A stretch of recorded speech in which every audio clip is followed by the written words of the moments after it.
Shalom Roberta. Gimana kabarnya? Luar biasa, puji Tuhan. Saya melihat wajah-wajah yang penuh sukacita saat pagi hari ini siap memuji penyembah Tuhan. Masih ada waktu 1 menit, 2 menit, yuk kita bersatu dulu sebentar. Kita mau datang ke hadirat Tuhan saat pagi hari ini. Kita mau menyatakan ucapan syukur kita. Mari dengan sungguh hati kita mau siapkan hati, pikiran, perasaan kita tertuju kepadanya.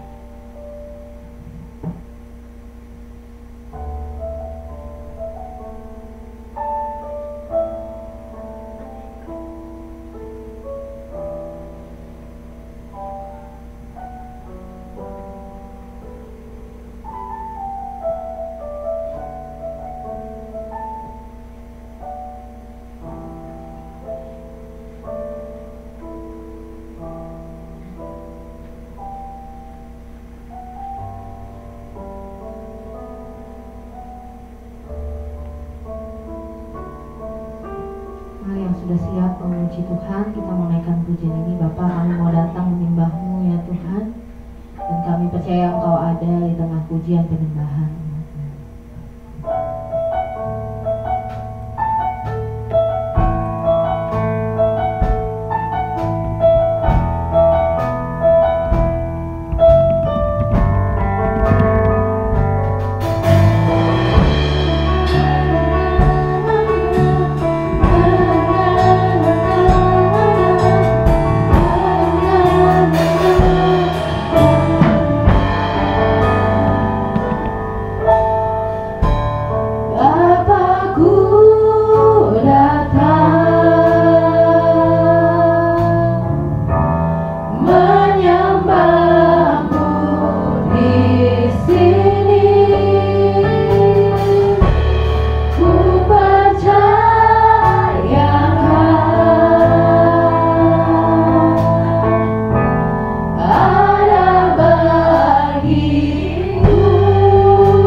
Ini bukan karena kekuatan kami, ini hanya anugerah-Mu semata Tuhan. Terima kasih Tuhan, kami boleh datang menyembah-Mu, memuji, meninggikan nama-Mu Tuhan. Biarlah pujian kami bisa menyenangkan hati-Mu. Kau yang bekerja, Kau yang beracara dari awal hingga akhirnya ibadah kami. Kau mau serahkan ibadah kami ke dalam tangan-Mu Yesus. Hanya dalam satu nama Tuhan Yesus Kristus Allah kami yang hidup. Mari sama-sama yang percaya katakan amin. Amin. Puji Tuhan, sekali lagi shalom. Oke, di momen Natal ya, bagus ya, dekoran segala macam. Kita saat ini juga tim Muji mau mengucapkan selamat Natal, nggak apa-apa ya Bapak Ibu ya, selamat Natal. Oke, coba kasih senyum dulu kanan kiri biar nggak tegang. Ya, kasih senyum dulu. Iya, kayak gitu ya, ganteng-ganteng, cantik-cantik. Yuk, kita mau nyatakan pujian kita buat Tuhan. Kesukaan dunia.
Lahir Raja yang mulia.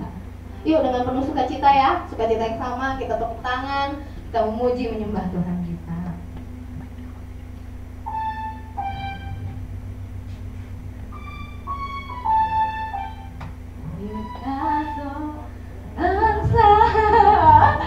Soalnya ini setahun sekali Bapak Ibu gitu katanya musik, jadi lagunya mirip-mirip kan.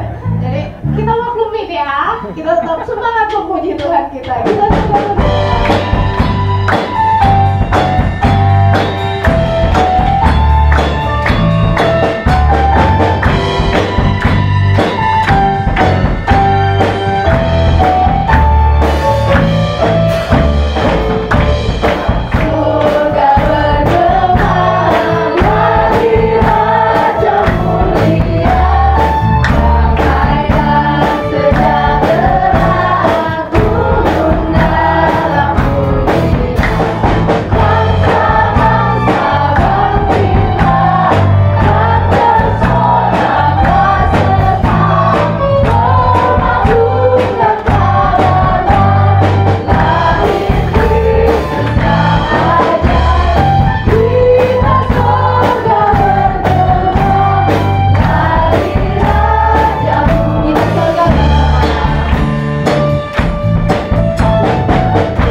disimpan buat Natal tanggal 25. Coba kanan kirinya dulu, yuk lebih semangat lagi memuji Tuhan kita. Lebih semangat lagi. Iya. Kok.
Oke, puji Tuhan.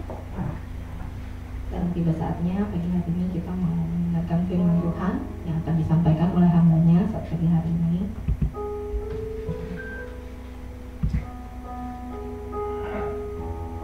Terima kasih Tuhan.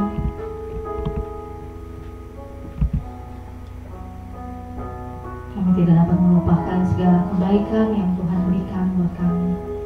Terima kasih Tuhan. Kau sungguh baik, Kau sangat baik.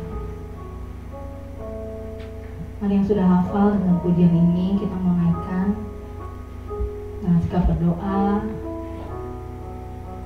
nyatakan dari dasar hati kita.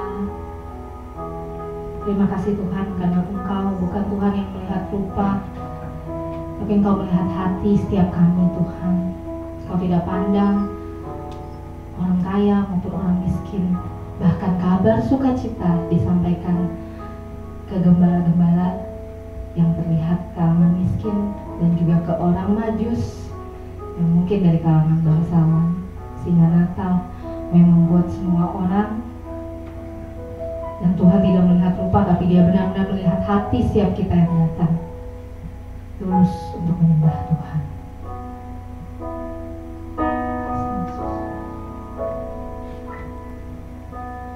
Ku tak dapat lupakan kebaikan yang ku terima, pengorbananmu yang mulia, jadikan ku berharga. Kau tulus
Inilah kerinduan di dalam kehidupan kami, Bapa. Kami selalu ingin mempersembahkan yang terbaik kepada Tuhan kami yang hidup, kepada Allah kami yang baik. Karena kami menyadari hidup kami, apapun yang ada di dalam diri kami, semua adalah hanya karena anugerah dan kebaikan-Mu yang berlimpah. Kalau pagi ini kami anak-anak-Mu bisa berkumpul bersama-sama di tempat ini, itu pun karena kebaikan Tuhan. Terima kasih Tuhan, kalau kami boleh memuji dan memuliakan nama-Mu. Kami percaya suara kami, nyanyian kami telah menyenangkan hati Tuhan. Dan saatnya, waktunya sekarang, kami mau mendengarkan nasihat-Mu. Kami mau mendengarkan firman-Mu yang akan menuntun hidup kami dari satu kebenaran kepada satu kebenaran. Sehingga apapun yang kami lakukan di dalam kehidupan ini, kami bisa menyenangkan hati-Mu selalu. Terima kasih Tuhan. Kami undang Roh Kudus untuk menguasai hati dan pikiran kami. Kami undang Allah Roh Kudus untuk menguasai seluruh ruangan ini. Dan kami undang Roh Kudus untuk memberkati, mengurapi hamba-Mu ini, supaya pagi ini hanya kebenaran dan isi hati Tuhan saja yang boleh disampaikan. Di dalam nama Yesus. Mari kita yang percaya boleh katakan amin. Shalom saudara-saudara. Minggu depan kita Natalan ya. Suasana Natal di mana-mana udah kelihatan ya. Mal-mal, hotel-hotel semua udah dihiasi. Ya, buat menyambut kelahiran. Tapi saya lihat di WA, ternyata di luar negeri lebih meriah lagi. Di Singapura begitu hebat, di Hong Kong begitu hebat. Mungkin Natalan tahun depan kita boleh nanti kita gamsit ke antara ke Hong Kong atau ke Singapura. Tapi nggak kita lapor namanya, biarnya yang siapin ya. Biarnya bilang, oke, Pak Wiwi siap, nanti kita cari tiket gratis katanya. Saudara, hari ini kita akan kembali membahas kebenaran firman Tuhan yang diberikan oleh Gereja Bethel Indonesia. Temanya adalah berbagi kasih Yesus. Berbagi kasih Yesus. Untuk itu saya ajak saudara-saudara untuk membuka kitab Galatia dulu. Galatia 6 ayat yang kedua. Nanti kita akan loncat baca ayat yang ke-9 dan ke-10. Galatia pasal 6 ayatnya yang kedua. Lalu kita akan loncat ke yang ke-9 dan 10. Saya akan bacakan buat saudara-saudara semua ya. Galatia 6 ayat 2. Bertolong-tolonganlah menanggung bebanmu, demikian kamu memenuhi hukum Kristus. Lalu di ayat 9, janganlah kita jemu-jemu berbuat baik, karena apabila sudah datang waktunya, kita akan menuai jika kita tidak menjadi lemah. Karena itu, selama masih ada kesempatan bagi kita, marilah kita berbuat baik kepada semua orang, tetapi terutama kepada kawan-kawan kita seiman. Amin. Saudara, saya mau tanya dulu, berbagi kasih Yesus itu sulit nggak sih? Kalau menurut saudara, ya? Enggak ya? Semuanya bilang enggak ya? Luar biasa sekali. Saya berpikir pasti nanti jawabannya ada yang bilang enggak, ada yang bilang iya, gitu. Nanti ada yang bilang enggak, ya karena ya saya memang terbebani untuk melakukan membagikan kasih Kristus yang kita rasakan. Yang enggak pun pasti punya alasan tersendiri, saudara. Tapi sekarang saya mau tanya, berbagi kasih Yesus itu harus nggak sih? Harus. Kenapa harus? Ya? Kenapa kita harus berbagi kasih Kristus? Membagikan kasih Kristus. Karena Yesus adalah panutan kita. Yesus adalah panutan kita. Yesus mengasihi kita. Oh ya, oke. Bagus kok. Ya benar, jawabannya benar. Tapi yang lebih penting karena kita mentaati perintah Tuhan. Kenapa kita harus berbagi akan kasih Yesus? Karena kita mentaati perintah Tuhan. Perintah yang mana? Perintah yang mana? Kasihilah sesama manusia seperti dirimu sendiri. Ini penting bagi anak-anak Tuhan untuk mentaati kebenaran firman Tuhan. Tetapi saya mau ingatkan, selain kita fokus kepada berbagi akan kasih Yesus, ada hal lain, hal penting yang perlu kita sadari sebagai anak-anak Tuhan. Apa itu? Sikap hidup kita. Ini adalah sesuatu hal yang penting yang harus disadari oleh semua anak-anak Tuhan. Karena apa? Karena masalahnya dari tahun ke tahun, dari masa ke masa, yang selalu digugat dalam tanda kutip, yang selalu jadi masalah, yang selalu jadi sorotan tuh orang-orang dunia adalah sikap hidup anak-anak Tuhan. Kalau sikap hidup kita nggak baik, sikap hidup kita nggak benar, sikap hidup kita nggak mencerminkan akan Yesus Kristus, bagaimana mungkin kita bisa berbagi akan kasih Tuhan? Benar kan?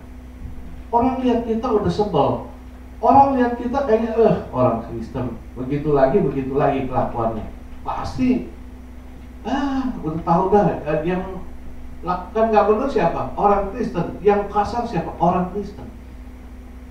Dan ini udah memang benar-benar terjadi dalam realita kehidupan kita. Dari sejak dulu sampai sekarang, orang Kristen itu bukannya mencerminkan bagaimana Yesus mengasihi kita, tapi mencerminkan hidupnya itu suka lebih ugal-ugalan, saudara. Saya baca buku semacam buku gitu. Itu hasil kayak kita mungkin wawancara atau update tentang perilaku anak-anak Tuhan gitu. Ada satu restoran di Inggris bilang begini, saya tiap hari Minggu saya pasti akan tutup. Restoran gede di Inggris. Ini restoran cukup terkenal dan disukai sama orang-orang. Saya tiap hari Minggu pasti akan tutup. Kalau pemikiran saudara-saudara, kenapa dia tutup tiap hari Minggu? Ya, ke gereja. Pikiran kita pasti begitu. Adik saya pun seperti itu. Dia punya restoran, tiap hari Minggu dia akan tutup karena dia akan pergi ke gereja. Tapi restoran ini enggak seperti itu. Dia tutup bukan karena dia mau pergi ke gereja, ataupun dia tutup karena dia ini anak Tuhan. Enggak, sama sekali enggak. Dia tutup karena karyawannya nggak mau kerja di hari Minggu, kompak. Bukan cari liburan, bukan karena ingin berlibur di hari Minggu, enggak sama sekali. Ditanya, kenapa kamu nggak mau kerja di hari Minggu? Enggak, saya nggak mau. Kenapa alasannya? Karena saya nggak suka sama orang gereja. Saya nggak suka sama orang gereja. Rupanya restoran itu, di seberang restoran itu ada berdiri sebuah gereja. Dan tiap kali bubaran ibadah, baik pagi, siang, atau sore, itu orang gereja itu rata-rata pergi ke restoran ini, makan gitu. Dan ini karyawannya nggak suka, karena apa? Karena dia bilang, orang gereja yang notabene adalah anak-anak Tuhan, sikapnya kasar, ngomongnya kotor, nggak enak. Bahkan mereka semua orang-orang pelit kalau untuk berbagi tips katanya. Coba bayangkan, dia restoran besar dia tutup cuma karena apa? Karena nggak mau melayani orang Kristen. Coba saudara bayangkan, bagaimana mungkin sikap anak-anak Tuhan yang baru keluar dari gereja datang ke restoran, ngomongnya kasar, sikapnya nggak mencerminkan Yesus sama sekali.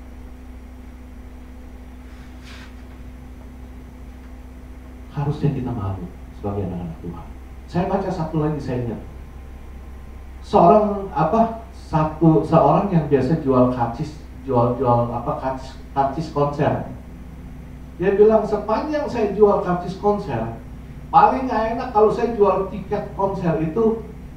Kalau konser itu untuk konser lagu-lagu rohani, mungkin seperti apa yang kayak di Australia. Hillsong kan terkenal. Biasa konser dia ngadakan pertunjukan gitu. Dia jual tiket, dan dia bilang, saya paling nggak suka kalau jual tiket untuk orang yang pertunjukan lagu rohani. Karena apa katanya? Karena orang-orang yang datang, yang beli, itu kasar-kasar, nggak bener, mengesalkan, membuat kita jadi emosi gitu. Itu yang datang, yang beli pasti siapa? Anak-anak Tuhan kan, yang mau ikut konser lagu rohani kan. Nggak mungkin orang-orang yang berseberangan dengan agama kita kan. Lu bayangin saudara, nilainya sampai begitu minus, terlalu jauh. Nilainya minusnya terlalu jauh. Saya nggak tahu nih, kalau tetangga kiri atau tetangga kanan atau tukang bakmi di sebelah, aduh gua kalau hari Minggu gua benci tuh sama jemaat gereja sebelah, karena orangnya kasar-kasar. Sejadi dunia selalu menyoroti tentang anak-anak Tuhan. Dunia selalu menyoroti sikap hidup anak-anak Tuhan. Karena itu saya katakan, sebelum kita berbagi akan kasih Yesus, itu penting. Tapi jauh lebih penting kalau kamu perhatikan sikap hidup kamu sendiri, sikap hidup kita sebagai anak-anak Tuhan. Kalau kita udah bisa bersikap hidup selayaknya sebagai anak-anak Tuhan, bercermin sama Yesus, tanpa kita berbagi akan kasih Yesus saja, orang-orang dunia pasti akan merasa diberkati. Nggak heran saudara ingat ketika saya kesaksian di sini tentang Stanley Jones, masih ingat kisahnya? Diam semua, saya ngerti, pasti pada lupa. Ini si Stanley Jones ini misionaris dari Amerika yang diutus ke India, mulai ingat ya, yang diutus ke India untuk mengabarkan tentang Injil, tentang kabar sukacita. Tapi begitu dia sampai di India ini, dia seperti orang kebentur tembok, saudara. Dia merasa seolah-olah Yesus itu nggak diterima di mana-mana, not welcome, benar-benar not welcome. Bahkan boleh bilang orang India itu begitu mendengar nama Yesus, itu sepertinya ada satu semacam luka di hati itu. Nggak suka. Sampai bingung Stanley Jones, kenapa bisa begini? Kenapa? Apa ada cara lain atau harus jalan lain yang harus dia tempuh gitu? Terus akhirnya si Stanley Jones ini tanya ke si Mahatma Gandhi, karena dia lihat Mahatma Gandhi ini adalah pribadi yang mengidolakan Yesus Kristus. Dia tanya, gimana sih caranya supaya saya ini bisa masuk ke rakyat India, saya bisa bercerita tentang Yesus. Karena sebelum cerita tentang Yesus, begitu udah dia udah tahu dia orang Kristen, udah langsung ditolak. Si Mahatma Gandhi bilang begini, Mr. Stanley katanya, sebenarnya agama Kristen itu akan sangat very welcome untuk datang di India. Kekristenan itu akan welcome banget di India. Kekristenan akan begitu mudahnya untuk diterima oleh seluruh masyarakat India, nggak tanggung-tanggung. Asal saja, dia bilang asal saja. All you Christian live like a Christ. Ngerti? Asal saja kamu, asal saja kamu nih orang Kristen harus hidup seperti Kristus. Kalau Mahatma Gandhi mengatakan kamu nih orang Kristen harus seperti Yesus hidupnya, maka Yesus itu akan welcome, akan selamat datang, begitu mudah diterima oleh orang-orang di India. Kalau dia mengatakan seperti itu, bukankah berarti anak-anak Tuhan hidupnya nggak seperti Yesus? Benar nggak? Hidupnya itu mencoreng, berlawanan. Dan ini yang dikatakan, terkadang anak-anak Tuhan itu hidupnya malah suka jadi batu sandungan. Sama seperti restoran yang tutup, seperti itu orang yang penjual tiket konser. Itu bukankah dia menjadi batu sandungan? Gimana mungkin orang-orang seperti itu bisa membagikan akan kasih Tuhan? Nggak mungkin. Sikap hidup dia aja udah nyebelin orang, sikap hidup dia aja udah ngeselin orang, membuat nama Yesus buruk. Padahal seharusnya kita tuh harus hidup sebagai cermin Yesus. Firman Tuhan katakan ya di dalam di dalam 1 Yohanes 2 ayat yang 6. Saya bacakan aja. Barang siapa mengatakan bahwa ia ada di dalam dia, ia wajib hidup sama seperti Kristus telah hidup. Firman Tuhan ini ditujukan ini untuk anak-anak Tuhan. Kalau dia ngaku dia anak-anak Tuhan, dia ngaku dia pengikut Kristus, dia tuh sebenarnya harus hidup di dalam Kristus. Harus hidup di dalam Kristus, dan ini kita mutlak. Kalau kita mau menjadi anak Tuhan yang baik, kita mau menjadi anak Tuhan yang menyenangkan hati Tuhan, kita harus hidup di dalam Kristus. Itu inti poin yang penting, saudara.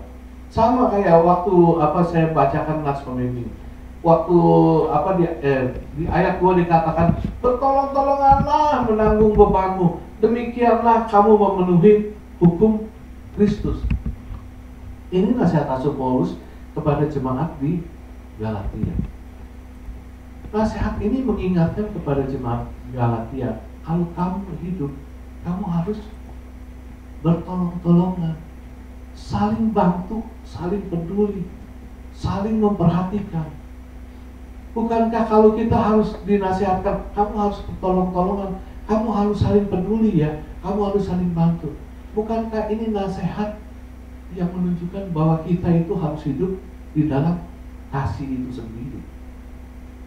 Rasul Paulus sampai mengingatkan, demikianlah kamu memenuhi hukum Kristus. Hukum Kristus itu apa sih? Waktu Yesus hidup, Yesus kasih hukum apa sih? Cuma 2 kan.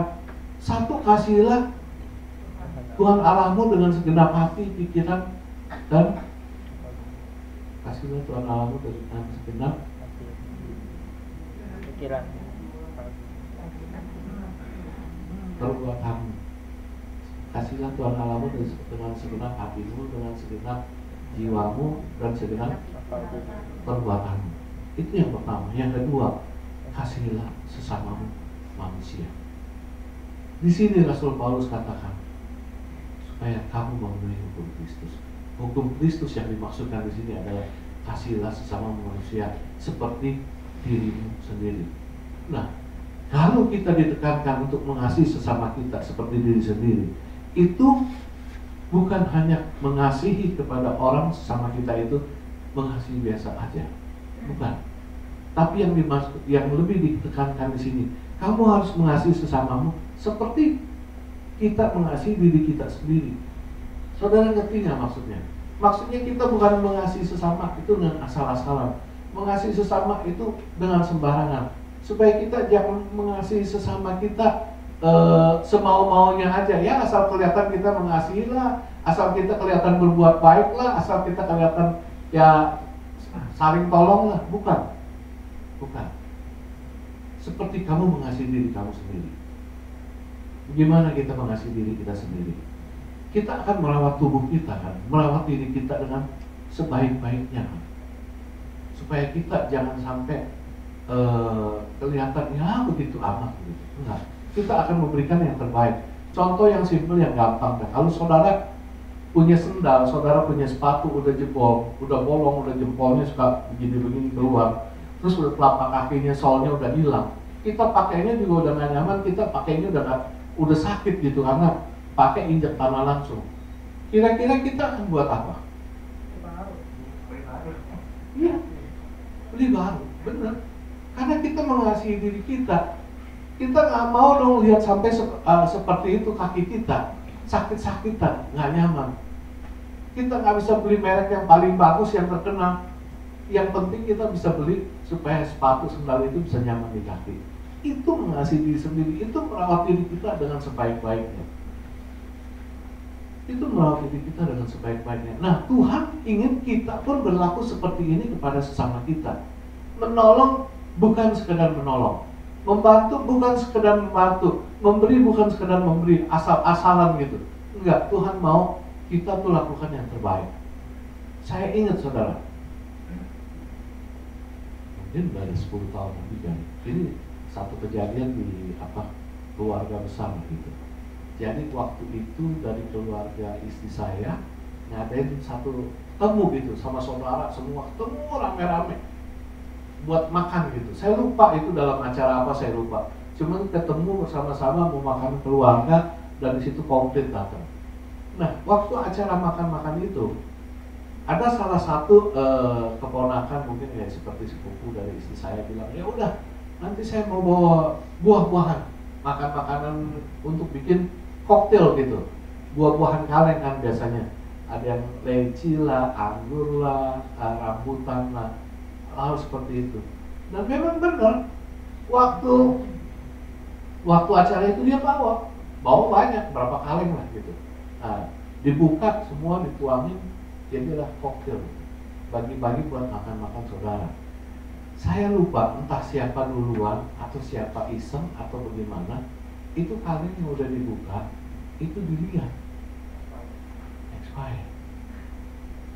Ternyata semua kalengnya itu expired. Jadi rupanya dia memberi bukan karena dia mengasihi, bukan karena dia ikut urunan mau memberikan yang terbaik. Barang toko dia yang udah nggak laku, yang udah expired, nggak bisa dijual, dia kasih ke itu, dia kasih kita makan rame-rame. Saya lupa waktu itu saya sakit perut apa enggak. Kejadiannya itu udah lama. Nah, hal-hal seperti ini nggak boleh terjadi sama diri anak-anak Tuhan. Jangan kita mau memberi, ya udah barang bekas, gua nggak pakai. Daripada di gudang, udah gua kasihin aja dah. Bukan. Karena kalau dia mau memberi, berikan yang terbaik pada sesama. Ini yang Tuhan mau. Ini yang Tuhan mau, saudara. Lalu di ayat 9 dan ayat 10, di situ Rasul Paulus mengatakan, jangan jemu-jemu berbuat baik selagi masih ada kesempatan, saudara. Itu Rasul Paulus ingin memberitahu kita bahwa kita berbuat baik kepada sesama kita. Kita memperhatikan sesama kita itu bukan cuma sekali dua kali. Bukan cuma sekali dua kali di dalam hidup ini, tapi sepanjang hidup kita. Sepanjang hidup kita, selagi masih ada waktu.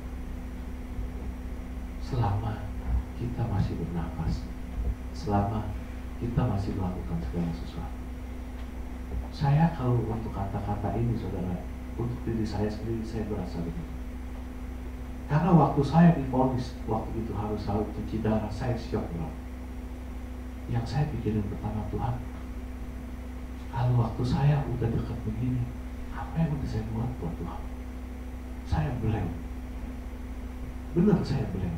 Otak saya nggak bisa mengingat hal-hal apa yang saya sudah baik untuk, yang sudah saya buat untuk menyenangkan hati Tuhan.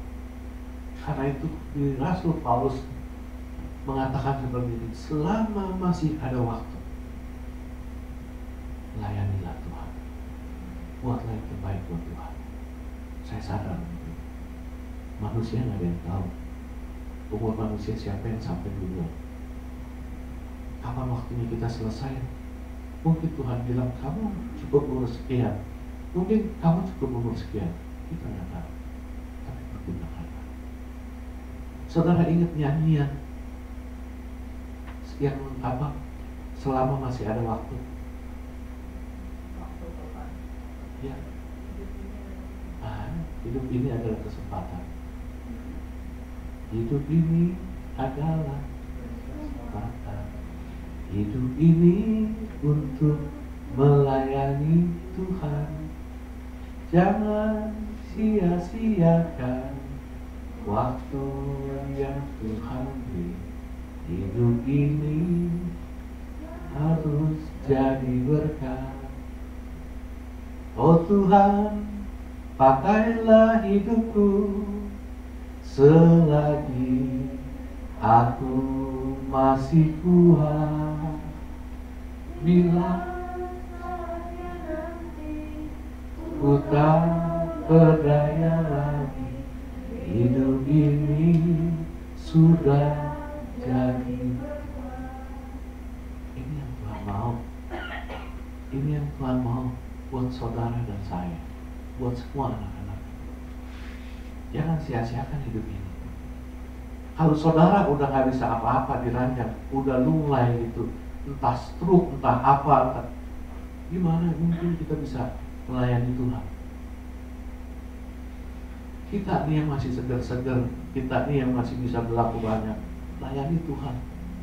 Layani Tuhan, bagi kasih Tuhan itu. Untuk itu saudara, saya mau ingatkan di sini.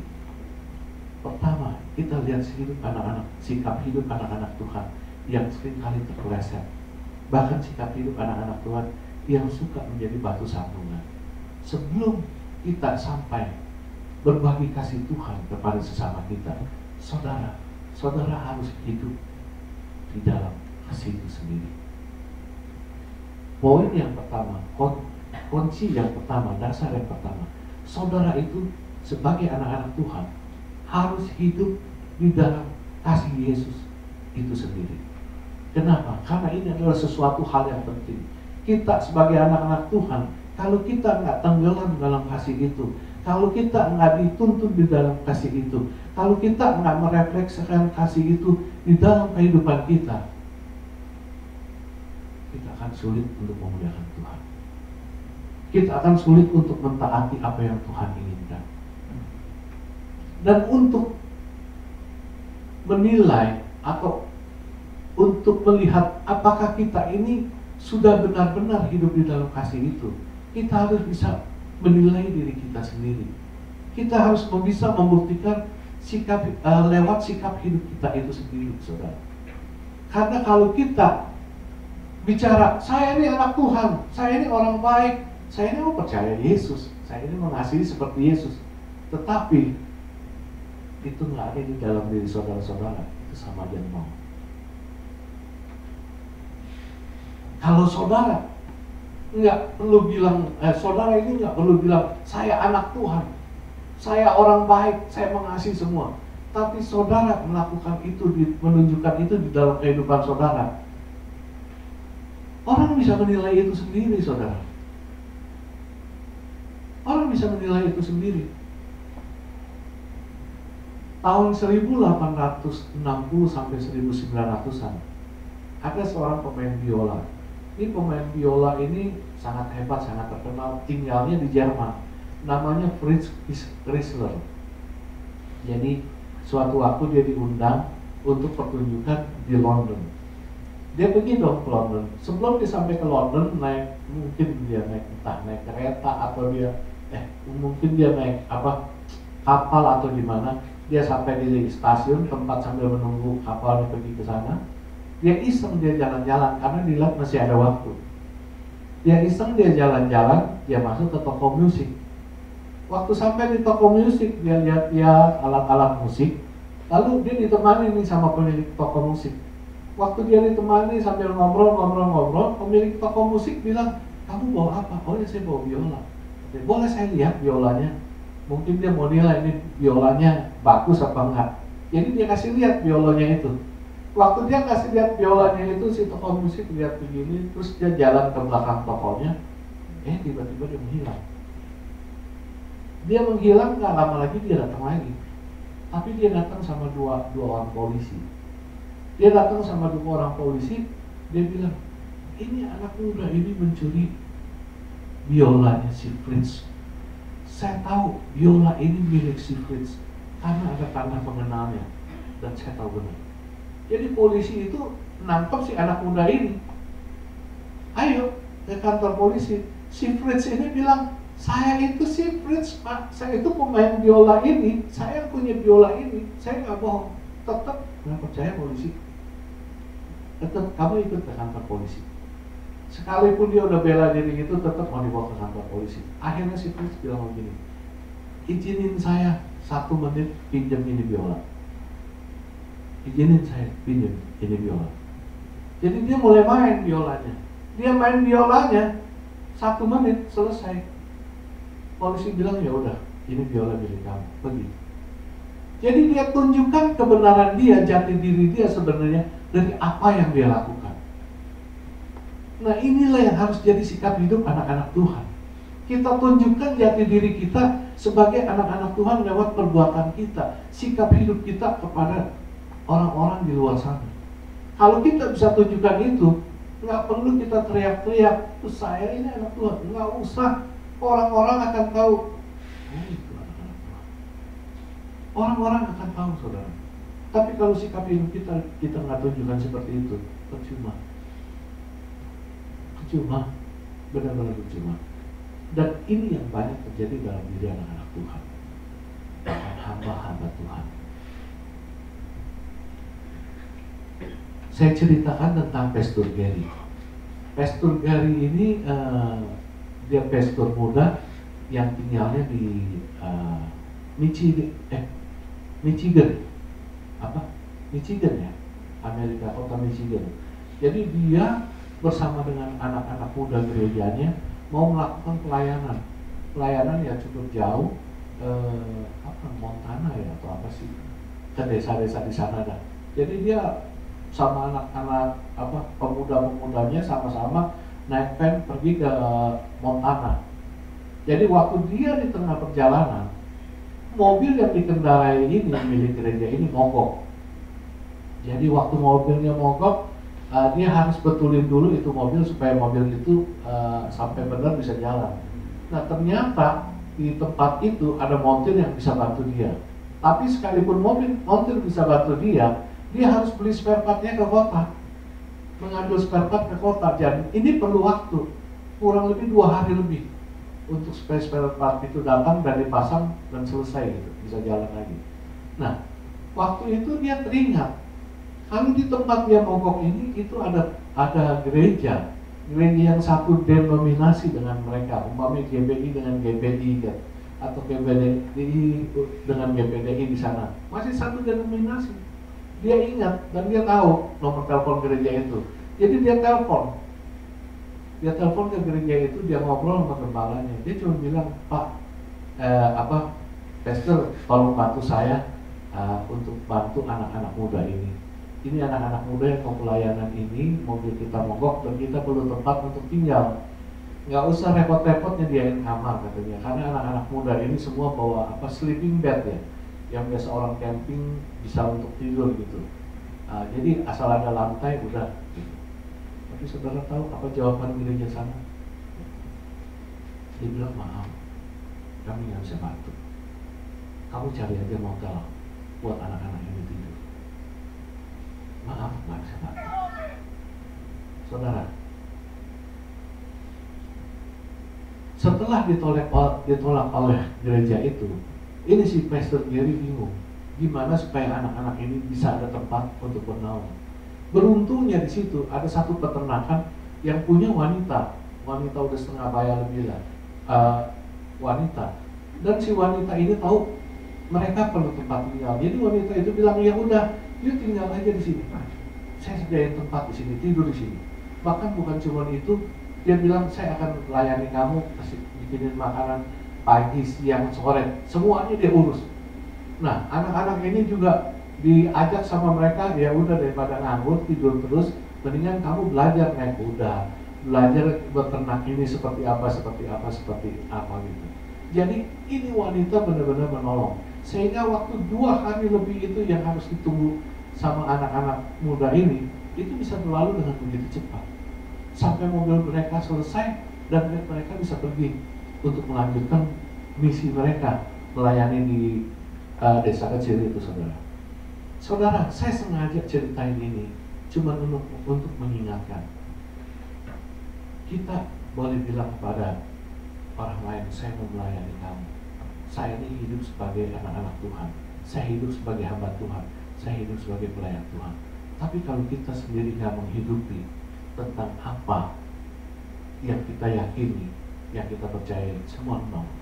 Ya, gereja itu seharusnya menjadi pusat kasih kan. Seharusnya kasih Yesus itu harus nyata di situ. Orang-orang kalau perlu bantuan, kalau perlu pertolongan, kalau memang dia adalah gereja yang benar-benar merefleksikan kasih Kristus, dia harusnya saling bantu. Ini minta tolong sesama denominasi, sama-sama anak Tuhan minta tolong, tapi mereka tolong. Mereka bilang nggak bisa. Apakah yang seperti ini yang Tuhan mau? Nah, Tuhan mau kita sebagai anak-anak Tuhan yang dikenal dengan orang-orang sebagai cermin Yesus Kristus yang penuh dengan kasih. Kita pun jangan sampai seperti gereja itu. Kita harus berani membagikan kasih Yesus itu kepada sesama kita. Apalagi orang yang perlu bantuan, perlu pertolongan, minta kepada kita dan kita tahu, kita bisa, kita sanggup, kita tolak. Hati-hati. Hati-hati. Yang dipermalukan bukan siapa-siapa. Yang dipermalukan nama Tuhan kita. Lalu yang kedua, saudara, saya katakan, sebelum kita membagikan kasih Yesus itu, setiap anak-anak Tuhan itu harus memiliki apa yang namanya ketulusan hati dan kerendahan hati. Kenapa, saudara?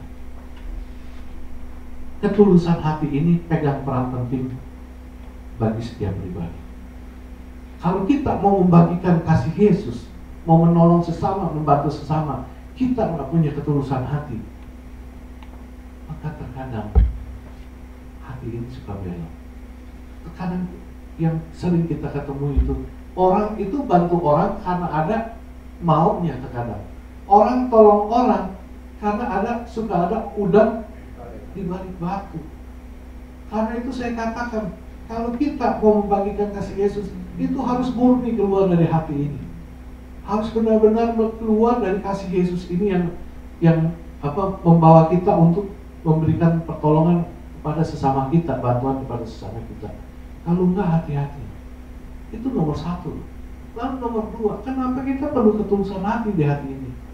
Karena setiap manusia itu beda-beda. Setiap manusia itu beda-beda. Ada orang yang kita beri bantuan, kita beri pertolongan, itu feedbacknya oke, feedbacknya baik, menyenangkan lah, orang-orang tahu kamsia gitu, tahu oh iya makasih gitu, walaupun kita nggak minta gitu. Tapi ada orang-orang yang memang nyebelin. Kalau orang China bilang ini orang-orang model orang boceng gitu, orang yang bawa kamsia gitu, udah ditolong, udah dibantu, nggak usah ngarepin makasih lah, jangan sampai ngelukain kita gitu, jangan sampai buat kita tuh kecewa bener. Dan hal-hal seperti ini banyak. Kalau kita nggak punya ketulusan hati, begitu dia melakukan sesuatu, kita tolong dia melakukan sesuatu yang menyakiti kita, hati ini akan gampang tergores. Tapi kalau kita punya ketulusan, nggak gampang kita dilukai. Contoh yang simpel, yang gampang, saudara ingat beberapa waktu yang lalu kejadian di Cianjur, ya, kejadian di Cianjur, orang-orang rame-rame kasih bantuan di sana. Apakah mereka terimanya dengan positif? Selalu semuanya positif? Enggak kan? Ada yang tenda dirobek-robekin lah itunya, bahkan tenda yang untuk apa dirampas lah sama mereka untuk keperluan mereka sendiri. Ada orang kirim super mie, kirim baju, super mie dibuang-buang lah. Dibilang ini super mie cuma bikin sakit katanya. Yang kami perlukan bukan super mie, kami perlu makanan sehat. Orang yang nyumbang super mie itu nggak ada maksud apa-apa. Karena dalam kondisi gempa, orang mau makan yang paling simpel, paling gampang kan, bahkan bikin Indomie kan, cuma tinggal aduk aja bisa kenyang perut kan, sambil menunggu umpamanya tempat dapur umum kan, jadi kan. Yang penting bisa digapai dulu. Orang beli baju tujuannya ya supaya mereka jangan kedinginan di sana, bisa ganti baju, bisa hangat. Enggak, kami nggak perlu ginian, dibuang-buang gitu di pinggir jalan. Nah, untuk ketemu orang-orang seperti ini, kita perlu apa yang namanya ketulusan hati. Kalau hati kita nggak tulus memberi, diperlakukan seperti ini, hati kita tuh gampang tergores. Gampang tergores. Tapi karena kita memberi, karena kita kasih, dia perlakukan seperti itu, kita nggak mengharapkan feedback dari dia. Ini penting, saudara. Karena itu sebagai anak-anak Tuhan, dua hal utama yang harus ada dalam diri kita. Kita tuh harus hidup di dalam kasih Yesus itu sendiri, dan kita hidup itu sebagai anak Tuhan harus ada ketulusan hati ketika kita mau melayani sesama kita.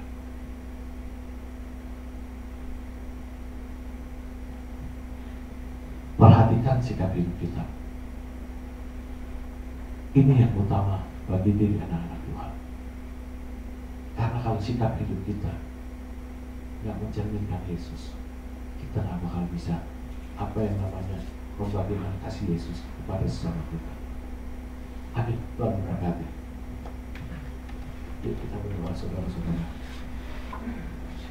Bapa dalam surga, kami mengucap syukur dan terima kasih buat satu nasihat yang kami boleh dengarkan di pagi ini.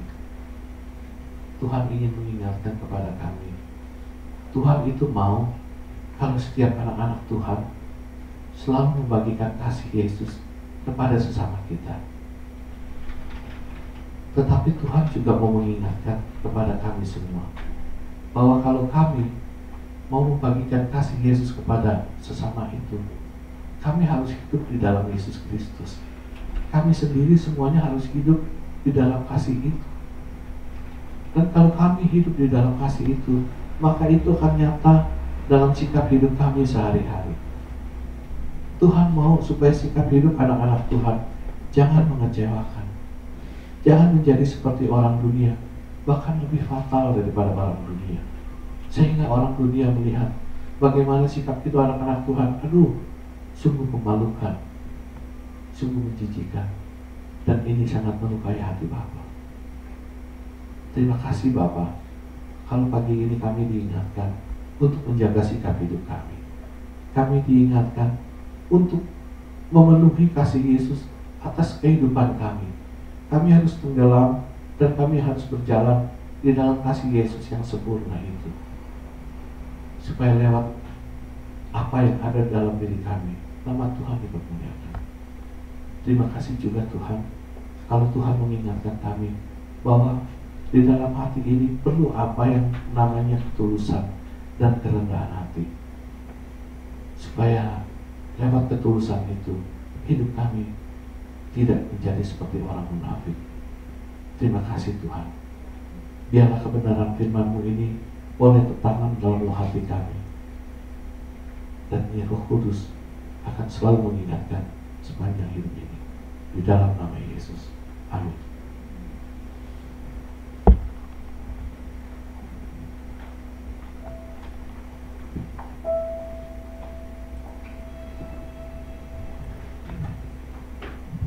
Amin, diberkati oleh firman Tuhan.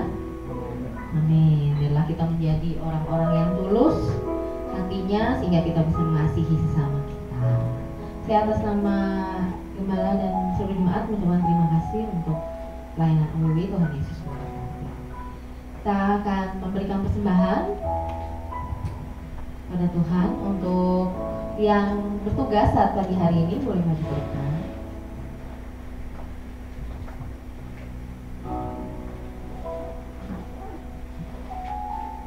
Dengan kasih dia akan ini akan berdoa untuk kesenangan kita saat pagi hari.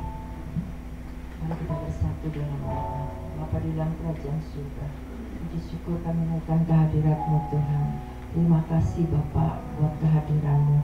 Terima kasih juga buat firman-Mu yang mengingatkan kepada kami sebagai anak-anak-Mu Tuhan, boleh mencerminkan kasih daripada-Mu, dan kami juga mau melakukan segala sesuatu dengan tulus dan semuanya untuk hormat dan kemuliaan nama-Mu.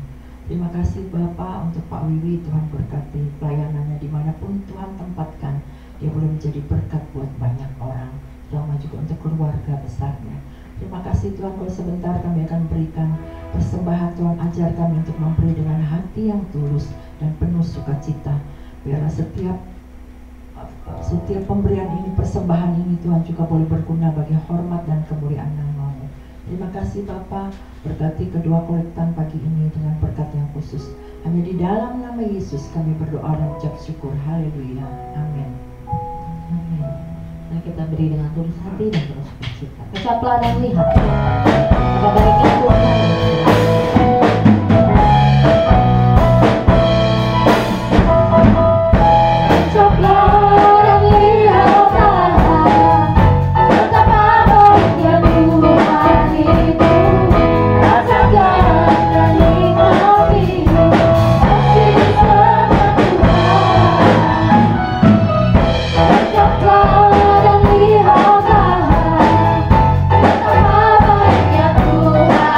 itu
Oke, untuk selanjutnya saya serahkan untuk yang bacakan pengumuman.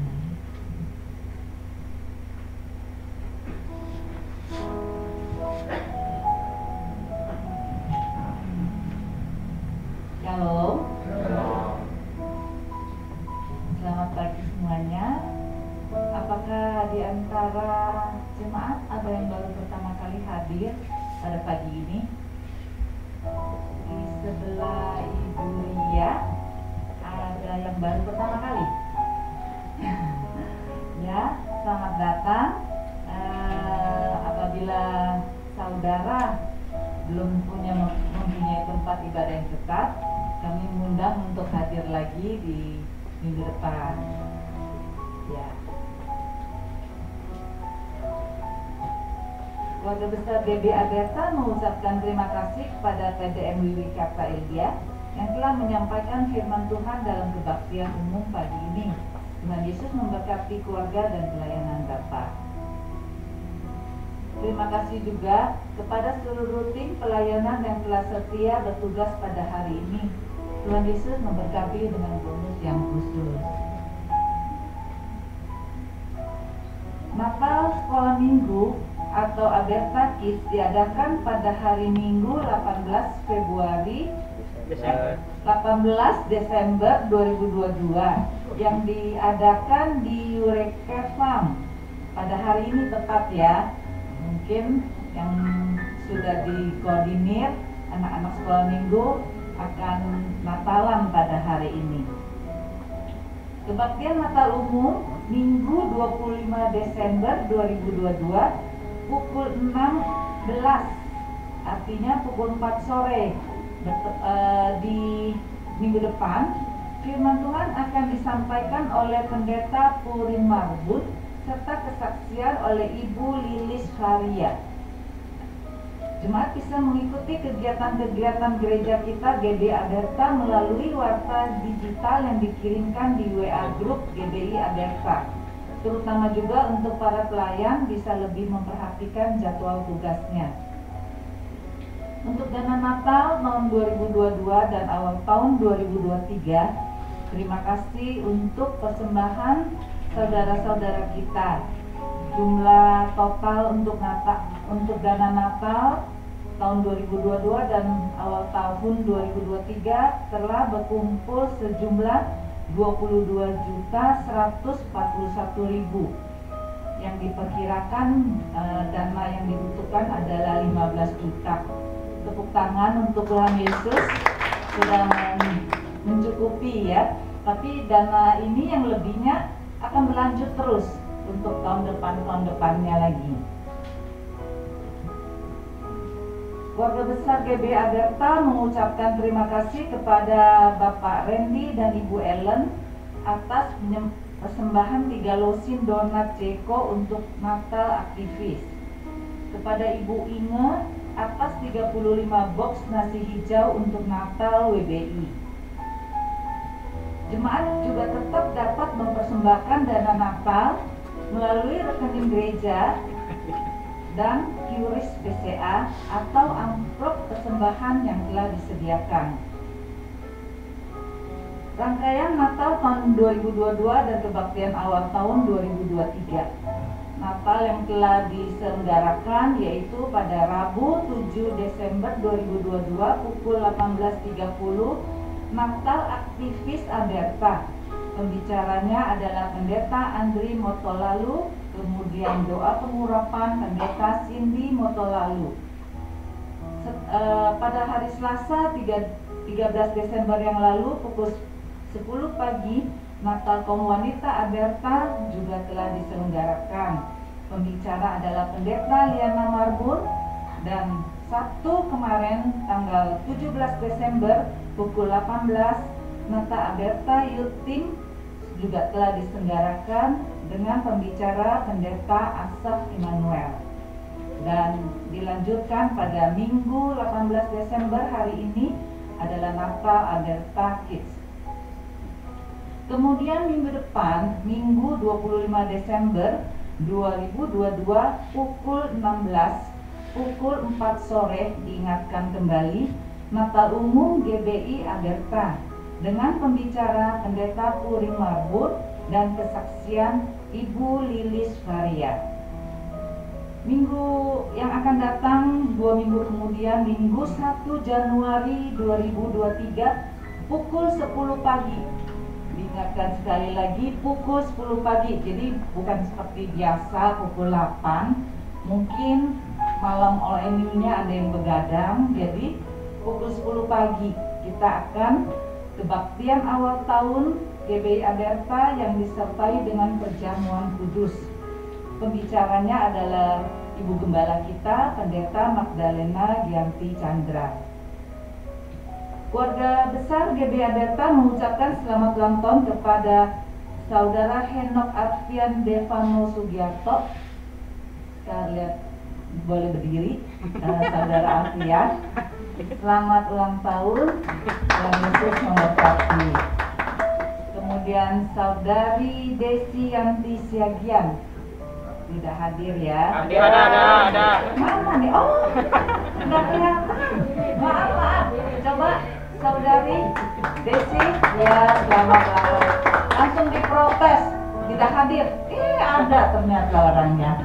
Ya, kepada Saudara Alfian dan Saudari Desi sekali lagi selamat ulang tahun, Tuhan Yesus memberkati. Apakah ada pengumuman tambahan Ibu Gembala? Tidak ada. Kita akan mengakhiri ibadah raya kita. Mohon kesediaannya untuk bangkit berdiri. Kemuliaan bagi Allah.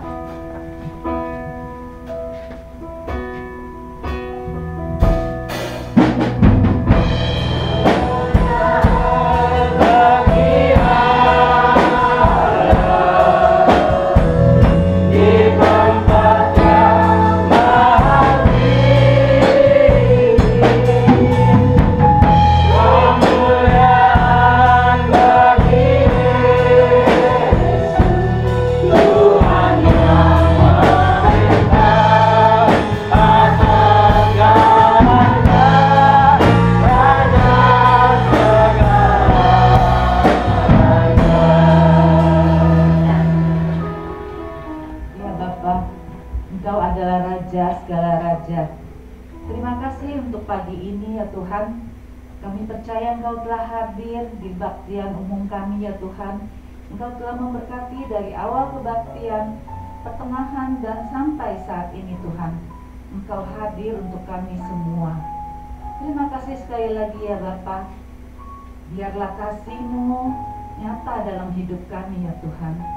Biarlah kasih-Mu melingkupi kami semua Tuhan, mengajar kami, menuntun kami, dan membuat langkah kami ke depan, karena kami percaya Engkau adalah Allah, Engkau adalah Raja segala Raja. Ya Tuhan, terima kasih untuk saat ini.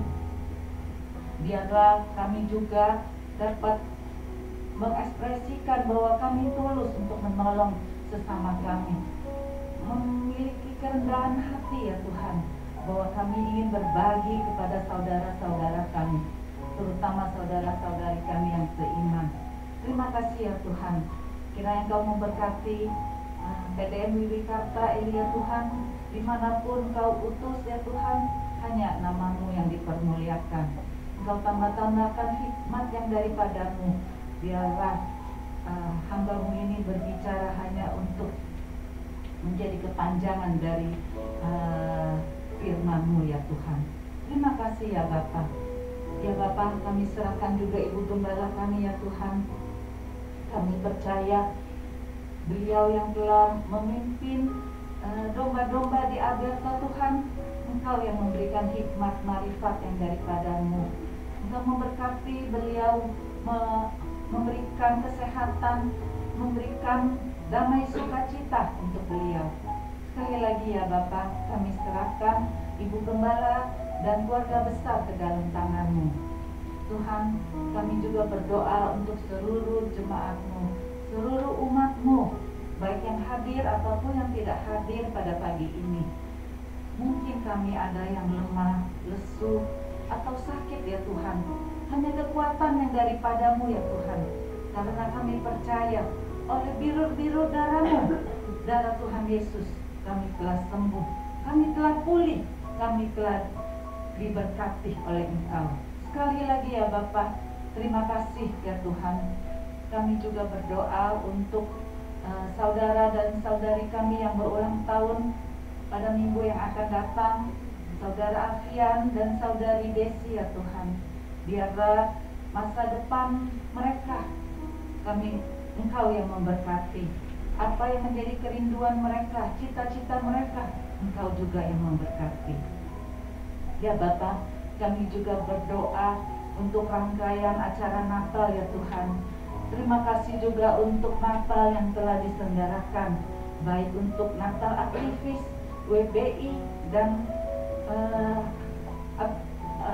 Aberta Youth ya Tuhan, atau EYT, yang dimana pada hari ini juga Aberta Kids juga akan diadakan ya Tuhan. Terima kasih ya Bapak. Kami juga menyerahkan Natal umum yang bertepat tanggal 25 Desember yang akan datang Tuhan. Engkau lindungi untuk keamanannya, Engkau lindungi untuk cuacanya. Ya Bapa, juga Engkau lindungi untuk pembicaranya dan kesaksian untuk pendeta Purin Mardun dan Ibu Lilis ya Tuhan. Engkau memberikan kesehatan untuk mereka berdua sehingga Natal kami dapat diselenggarakan dengan baik. Terima kasih sekali lagi ya Bapak. Kami juga berdoa untuk gereja-gereja di luar sana ya Tuhan, yang tidak senyaman kami menikmati kebaktian ya Tuhan. Ada beberapa gereja yang tidak dapat melakukan kebaktian dengan baik ya Tuhan. Kiranya Engkau memberkati mereka semua seperti Engkau memberkati kami. Sekali lagi terima kasih ya Bapak. Sebentar kami akan berpisah satu dengan yang lain ya Tuhan. Kami percaya Engkau akan kami akan tiba di tempat tujuan kami masing-masing dengan tanpa kurang satu apapun. Terima kasih Bapa yang baik. Terima kasih Tuhan Yesus yang baik. Terima kasih Roh Kudus yang baik. Pada akhirnya kekasih-kekasih Kristus yang diberkati Tuhan, pulanglah dan terimalah berkat Tuhan. Turunlah kiranya atas saudara-saudara semua kasih karunia dan damai sejahtera dari Allah Bapa, pengampunan dan kasih sayang dari Tuhan Yesus Kristus, penghiburan, penyertaan, bahkan pimpinannya di dalam kuasa Roh Kudus memimpin kita sekalian. Mulai saat ini sampai Maranatha, Tuhan Yesus datang yang kedua kali. Hanya di dalam nama Tuhan Yesus kami sudah berdoa dan bersyukur. Sama-sama kita katakan amin.